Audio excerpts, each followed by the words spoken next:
Des satellites aussi, mais cette fois-ci pour trouver l'amour. Depuis les premiers pas d'Internet, les agences matrimoniales ont peu à peu été remplacées par des applications de rencontres faciles d'accès sur nos téléphones. Et bien maintenant, les géants de ce secteur investissent dans un autre marché en pleine expansion, celui de l'amitié.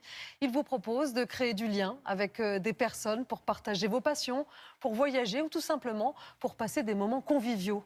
Guillaume Marc et Margot Mallet. C'est une bande de copains d'un genre nouveau. Ils ne se sont pas connus à l'école ni au travail, mais grâce à Internet. Parlons bien. Jérôme, 2 ans. Rebecca, 9 mois à peu près. Leur histoire a commencé sur une application de rencontre amicale. Chaque utilisateur propose des activités autour de ses centres d'intérêt. Jeudi, je vais à un petit cinéma qui est organisé par Alexandra.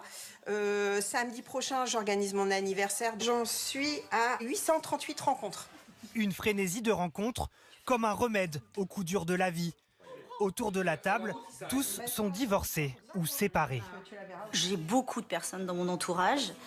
Après, ces personnes-là sont en couple. Elles ont leur vie, on a des âges où les enfants sont grands, mais elles ont leur vie et je ne vais pas leur demander, voilà, aujourd'hui je suis toute seule, qu'est-ce que vous faites? Des applications pour élargir son cercle d'amis, mais aussi pour sortir de la solitude.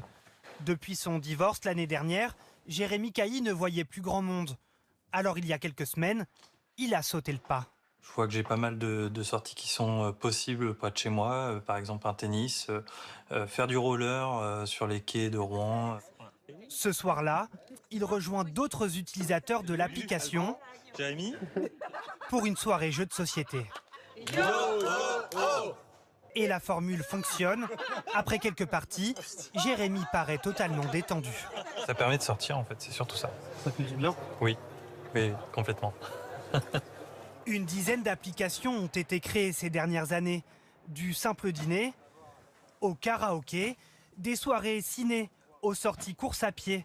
Toutes proposent de partager son temps libre autour de passions communes, toujours avec des inconnus. Grâce à l'application, Amina Belachmi s'est fait une bonne copine, comme elle dit, avec qui elle est même partie en vacances. J'étais au fond du gouffre, j'ai eu l'impression que quelqu'un me tirait vers le haut. C'est plus qu'une renaissance, c'est une bénédiction pour moi.